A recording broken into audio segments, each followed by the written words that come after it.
Good morning students. இப்போ நம்ம பார்க்க போற subject basic electrical and control circuits. ஒரு பிளாஸ்டிக் ஸ்டூடெண்ட்டுக்கு எதுக்காக எலக்ட்ரிக்கல் சம்பந்தப்பட்ட சப்ஜெக்ட் அப்படிங்கிற கொஸ்டின் உங்க எல்லாருக்கும் இருக்கும். எதுக்காக அப்படின்னு பார்த்தீங்கன்னா, நீங்க ஒரு இண்டஸ்ட்ரியில போய் ஒர்க் பண்றீங்க அப்படின்னா அங்க இருக்கிற 90% எக்யூப்மெண்ட் வந்து இப்போ எதால தான் ஒர்க் ஆகும் அப்படின்னா எலக்ட்ரிக்கல் எனர்ஜியால தான் ஒர்க் ஆகும். ஸோ அப்போ உங்களுக்கு என்ன தேவை அப்படின்னு பார்த்தீங்கன்னா, நீங்க ஒரு டெக்னிக்கல் பர்சனா உள்ள போறீங்க, உங்களுக்கு கண்டிப்பா அதை பத்தின பேசிக் நாலேஜ் வந்து தெரிஞ்சுக்கணும். அதுக்காக தான் என்ன பண்ணியிருக்கோம் அப்படின்னா இந்த சப்ஜெக்ட் உள்ள வச்சிருக்கோம். இதுல நீங்க என்னென்னலாம் பார்க்க போறீங்க அப்படின்னா, பிளாஸ்டிக் டிபார்ட்மெண்ட்ல நீங்க ஒரு கம்பெனிக்குள்ள பாலிமர் கம்பெனிக்குள்ளேயோ இல்ல வேற ஏதோ ஒரு கம்பெனிக்குள்ளேயோ போறீங்க அப்படின்னா அங்க உங்களுக்கு எலக்ட்ரிக்கலை பத்தி என்னென்ன தெரிஞ்சிருக்கணுமோ அது ரிலேட்டடான எல்லா விஷயத்தையும் என்ன பண்ணிருப்பீங்க அப்படின்னா இந்த சப்ஜெக்ட்ல பாப்பீங்க. ஸோ இந்த சப்ஜெக்டோட பேரு basic electrical and control circuits. First மாடியூல்ல நம்ம என்ன பார்க்க போறோம் அப்படின்னா, எலக்ட்ரிக்கல் ரிலேட்டடா நீங்க நிறைய வார்த்தைகள் கேள்விப்பட்டிருப்பீங்க, அது என்னென்ன அப்படிங்கிறத நம்ம பார்க்க போறோம். அந்த பேசிக் டெஃபினிஷன்ஸ் தான் இந்த மாடியூல்ல பார்க்க போறோம். அடுத்ததுல இருந்து நம்ம ஒவ்வொரு லா அப்புறம் டீப்பா சப்ஜெக்டுக்குள்ள நம்ம போறோம்.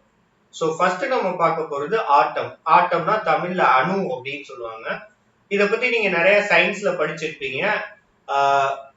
ஆட்டம் அப்படிங்கிறது என்னன்னா fundamental building block known as atom அப்படின்னு சொல்றாங்க. எல்லா விஷயத்தோட ஃபண்டமெண்டல் பில்டிங் பிளாக். இப்போ நீங்க ஒரு வீடு கட்டுறீங்க அப்படின்னா அந்த வீட்டுக்கு அடிப்படையா ஃபர்ஸ்ட் நீங்க என்ன வைக்கணும் அப்படின்னா ஒரு செங்கல் வைக்கணும். அதே மாதிரி நிறைய செங்கல் வச்சு அப்படிதான் நமக்கு ஒரு வீடு வருது. அதே மாதிரி நீங்க எந்த ஒரு மெட்டீரியல் எடுத்துக்கிட்டீங்கனாலும் காப்பர், அயன், இந்த மாதிரி எது எடுத்தீங்கனாலும் அதுக்குன்னு ஒரு ஆட்டம் இருக்கும். அந்த நிறைய ஆட்டம் சேர்ந்துதான் நமக்கு அந்த பொருளை வந்து உருவாக்கும். ஒரு ஆட்டம்னு எடுத்துக்கிட்டீங்கன்னா அதுல நிறைய விஷயம் உள்ள இருக்கும். என்னென்னு பாத்தீங்கன்னா, ஃபர்ஸ்ட் உள்ள ஒரு நியூக்ளியஸ் இருக்கும். அந்த நியூக்ளியஸ்க்குள்ள புரோட்டான், நியூட்ரான் அப்படின்னு ரெண்டு விஷயம் இருக்கும். இதுல புரோட்டான் வந்து positive charge material, positive charge இருக்கும். நியூட்ரானுக்கு வந்து சார்ஜ் கிடையாது. இந்த நியூக்ளியஸ்க்கு வெளியே சின்னதா நிறைய விஷயம் சுத்திட்டு இருக்கும். அதுக்கு என்ன பேரு அப்படின்னா எலக்ட்ரான் அப்படின்னு பேரு. நம்ம எலக்ட்ரிக்கல் பத்தி படிக்கிறோம் அப்படின்னா நிறைய இந்த எலக்ட்ரான்ஸ் பத்தி தான் படிக்க போறோம். இந்த எலக்ட்ரான்ஸ் வந்து நெகட்டிவா சார்ஜ் ஆயிருக்கும். நெகட்டிவ்லி சார்ஜ்னா இதோட அளவு எப்படி இருக்கும் அப்படின்னு பாத்தீங்கன்னா 1.602 into 10 to the power of -9 C அப்படின்னு இருக்குது இல்லையா? சிங்கிறது கூலும் அப்படின்னு சொல்லுவாங்க. ஓகேவா? சோ உங்களுக்கு இதுல என்ன எலக்ட்ரான் அப்படிங்கிறதுனா ஒரு நெகட்டிவ்லி சார்ஜ் பார்ட்டிகல் அப்படிங்கிறது தெரிஞ்சிருச்சு. இப்ப அடுத்து நம்ம என்ன பார்க்க போறோம் அப்படின்னா சார்ஜ் அப்படிங்கிறது என்ன அப்படின்னு. ஒரு சின்ன ஆட்டம் எடுத்துக்கிறோம். அந்த ஆட்டம்ல எனக்கு என்ன இருக்கு அப்படின்னு பாத்தீங்கன்னா நிறைய விஷயம் இருக்குது. அதை நான் என்ன பண்ண போறேன் அப்படின்னு பாத்தீங்கன்னா அதோட எலக்ட்ரிக்கல் ப்ராப்பர்ட்டி, இந்த ஆட்டம்ல வந்து எவ்வளவு எலக்ட்ரிக்கல் ப்ராப்பர்ட்டி இருக்கு, நெகட்டிவா எவ்வளவு சார்ஜ் இருக்குது இல்ல பாசிட்டிவா எவ்வளவு சார்ஜ் இருக்குது அப்படின்னு நான் சொல்லணும் அப்படின்னா அதோட அளவை தான் கூலும் அப்படின்னு சொல்லுவாங்க. உதாரணத்துக்கு இப்ப நீங்க பால் வாங்குறீங்கன்னா பால் வந்து எனக்கு 1 லிட்டர் வேணும் அப்படின்னு சொல்றீங்க இல்லையா? அதே மாதிரி ஒரு ஆட்டமோட எலக்ட்ரிக்கல் ப்ராப்பர்ட்டிய நம்ம கூலும் அப்படின்னு சொல்லுவோம். ஒரு 1 கூலும் அப்படிங்கிறதுக்கு என்ன மீனிங் அப்படின்னா 6.28 into 10 to the power of 18 electrons இருந்துச்சு அப்படின்னா அதை நம்ம 1 கூலும் அப்படின்னு சொல்றோம். சோ இப்போ ஒரு ஆட்டம்ல வந்து இந்த ஆட்டமோட சார்ஜ் வந்து 1 கூலும் இல்ல 2 கூலும் அப்படின்னு சொன்னாங்க அப்படின்னா அப்ப அதுல எவ்வளவு எலக்ட்ரான்ஸ் இருக்குதுங்கிறத வச்சு நம்ம என்ன பண்றோம் அப்படின்னா சொல்றோம். சரி, இப்ப இதை எப்ப சார் நான் யூஸ் பண்ணுவேன் அப்படின்னா, ஒரு வயர் எடுத்துக்கிறீங்க, அந்த வயர்ல வந்து நீங்க ஒரு வோல்டேஜ் கொடுக்குறீங்க, பேட்டரி ஏதோ ஒன்று கனெக்ட் பண்றீங்க, அது போய் என்ன பண்ணுது அப்படின்னா ஒரு லைட்டை எரிய வைக்குது அப்படின்னா அதை தான் நம்ம என்ன சொல்றோம் அப்படின்னா அந்த லைட்டை எரிய வைக்க ஒரு எனர்ஜி போகுது இல்லையா, அந்த சார்ஜை தான் நம்ம என்ன சொல்றோம் அப்படின்னா கரண்ட் அப்படின்னு சொல்லுவோம். அந்த சார்ஜ் மூவ் ஆகுறத, இந்த சார்ஜோட பேசிக் குவான்டிட்டி தான் கூலும் அப்படின்னு சொல்றோம். சோ நான் ஒரு பேட்டரி கொடுக்குறேன், பேட்டரி கொடுத்த உடனே எனக்கு கனெக்ட் பண்றேன் ஒரு வயர்ல கனெக்ட் பண்ண உடனே எனக்கு என்ன ஆகுதுன்னா அதுல இருக்க சார்ஜஸ் மூவ் ஆகுது. அந்த மூவ் ஆகுறதுக்கு பேரு எலக்ட்ரிக் கரண்ட் அப்படின்னு அர்த்தம். நம்ம நிறைய தடவை கரண்ட் போயிடுச்சு அப்படிங்கிற வார்த்தை சொல்லுவோம் இல்லையா, பட் அது பவர். நம்ம எக்ஸாக்டா கரண்ட் அப்படிங்கிறது என்ன சொல்றோம்னா flow of electrons through a conductor. ஒரு கண்டக்டர் அப்படிங்கிறது என்னன்னா இந்த மின் கடத்தி அப்படின்னு சொல்லுவோம் இல்லையா, காப்பர், இரும்பு, பிரான்ஸ், கோல்டு, சில்வர், இது எல்லாமே கடத்தி தான். அந்த மாதிரி ஒரு கடத்திக்குள்ள எலக்ட்ரான் மூவ் ஆகுறது தான் நம்ம எலக்ட்ரிக் கரண்ட் அப்படின்னு சொல்றோம். இந்த எலக்ட்ரிக் கரண்ட்ல 2 டைப் இருக்கு, டிசி ஏசி அப்படின்னு சொல்லிட்டு. டிசினா டைரக்ட் கரண்ட் அப்படின்னு அர்த்தம். இந்த டைரக்ட் கரண்ட் என்ன பண்ணும் அப்படின்னா எவ்வளவுதான் டைமை பொறுத்து இது மாறாது, கான்ஸ்டன்டா இருக்கும். நீங்க கீழே அந்த கிராஃப் பாத்தீங்கன்னா தெரியும், டைம் அப்படின்ட்டு இருக்கும், அதுக்கு மேல வந்து கரண்டோட அளவு நேரா ஒரு கோடு மாதிரி போட்டிருக்கும். இதை டைரக்ட் கரண்ட் அப்படின்னு சொல்றோம். இது டைமை பொறுத்து மாறாது. இது ரெப்ரசன்ட் பண்றதுக்கு கேபிட்டல் ஐ அப்படிங்கிற சிம்பிளை வந்து என்ன பண்ணுவாங்க அப்படின்னா யூஸ் பண்ணுவாங்க. இந்த டிசினா என்ன சார் அப்படின்னா நம்ம பேட்டரி யூஸ் பண்றோம் இல்லையா, பேட்டரியில இருக்க எலக்ட்ரிக்கல் இது வந்து டிசி அப்படின்னு சொல்லுவோம். அப்புறம் சோலார் பேனல்ல இருந்து கிடைக்கிறத நம்ம டிசி அப்படின்னு சொல்லுவோம். சோ அடுத்து நம்ம பாக்குறது அல்டர்னேட்டிங் கரண்ட். அல்டர்னேட் அப்படின்னா மாறுபடுறது அப்படின்னு அர்த்தம். சோ மாறுபடுறதுனாலே உங்களுக்கு தெரிஞ்சிருக்கும், ஒரு இதுல இருந்து இன்னொரு இது மாறிக்கிட்டே இருக்கும். இது நேரத்தை பொறுத்து மாறிக்கிட்டே இருக்கிறதுனால இதை நம்ம என்ன சொல்றோம் அப்படின்னா அல்டர்னேட்டிங் கரண்ட் அப்படின்னு சொல்றோம். கீழே உங்களுக்கு இந்த கிராஃபை பாத்தீங்க அப்படின்னா உங்களுக்கு தெரிஞ்சிருக்கும், ஏற்கனவே போன இதுல டயத்தை பொறுத்து நேரா ஒரு கோடு இருந்துச்சு, அது மாறாததுன்னு சொன்னோம். இது மேலேயும் கீழேயும் மாறி மாறி வர்றதுனால இதை நம்ம என்ன சொல்றோம் அப்படின்னா அல்டர்னேட்டிங் கரண்ட், மாறுபடும் மின்சாரம் அப்படின்னு தமிழ்ல சொல்லிக்கலாம். சோ இது டைமை பொறுத்து மாறும். இந்த வேவ் ஃபார்முக்கு சைன் வேவ் ஃபார்ம் அப்படின்னு பேரு. ஏன் இதை சைன் வேவ் ஃபார்ம்னு சொல்றாங்கன்னு அடுத்து நம்ம பார்க்கலாம். இந்த இதுல கரண்ட்டை இண்டிகேட் பண்றதுக்கு நம்ம ஸ்மால் ஐ வந்து யூஸ் பண்ணுவோம். டைரக்ட் கரண்ட் அப்படின்னா அதை கேபிட்டல் ஐல மென்ஷன் பண்ணுவோம். அல்டர்னேட்டிங் கரண்ட்னா அதை ஸ்மால் ஐல வந்து நம்ம என்ன பண்ணுவோம் அப்படின்னா மென்ஷன் பண்ணுவோம்.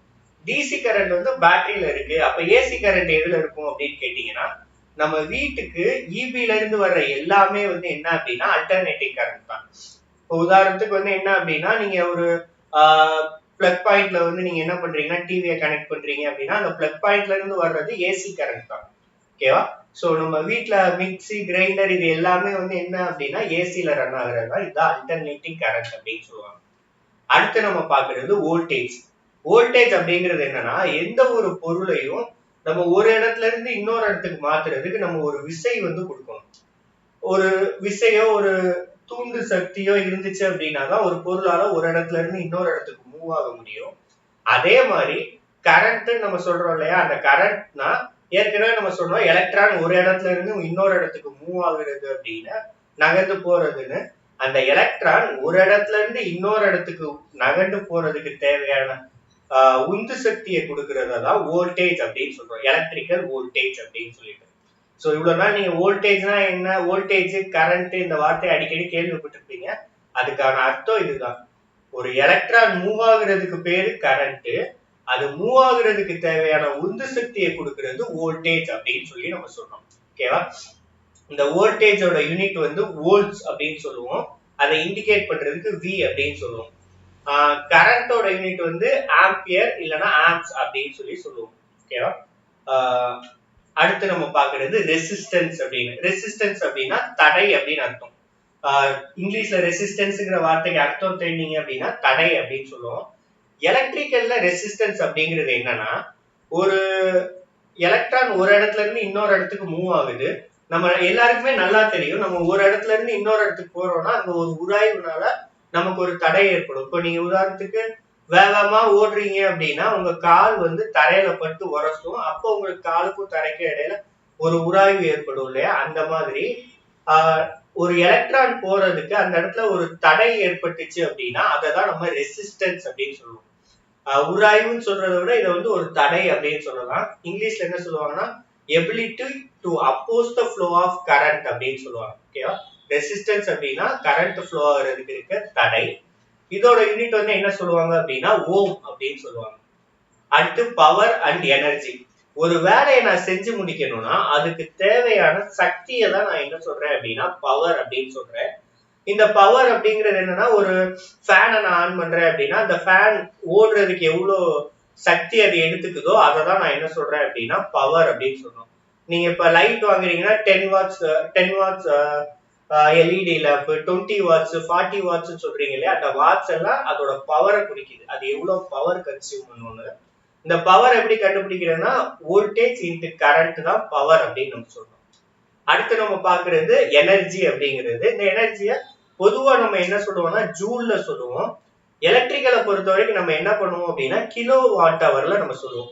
இப்ப உங்க வீட்ல எவ்வளவு நீங்க பவர் ஒரு மாசத்துக்கு நீங்க எவ்வளவு பவர் கன்சியூம் பண்ணிருக்கீங்க அப்படின்னா அதை நம்ம வாட்ஸ்ல சொல்ல மாட்டோம், எனர்ஜில சொல்லுவோம். அதாவது power with respect to time, இவ்வளவு டைம்ல நான் இவ்வளவு பவர் கன்சியூம் பண்ணிருக்கேன் அப்படின்னு சொல்றோம் இல்லையா, அதை தான் நம்ம என்ன சொல்றோம்னா எனர்ஜி அப்படின்னு சொல்லுவோம். எனர்ஜியோட யூனிட் வந்து வாட்ஸ் அப்படின்னு சொல்லுவோம். 1 கிலோவாட் ஹவர் அப்படிங்கிறது என்னன்னா 3600 இன்ட்டு 10⁻³ ஜூல் அப்படின்னு சொல்றோம். ஸோ நம்ம இங்க எப்படி பவர் எனர்ஜி கால்குலேட் பண்ணுவோம்னா voltage into current into time, இதை தான் நம்ம எனர்ஜி அப்படின்னு சொல்றோம். நம்ம வீட்டுல ஒரு 2 மாசத்துக்கு ஒரு தடவை இபி பில் எடுக்கிறாங்க இல்லையா, அப்ப நம்ம எவ்வளவு எனர்ஜி கன்சியூம் பண்ணியிருக்கோம் அப்படிங்கிற ரீடிங் எடுப்பாங்க. அந்த ரீடிங் எடுக்கிற மீட்டருக்கு பேரு எனர்ஜி மீட்டர் அப்படின்னு தான் பேரு. ஓகேவா?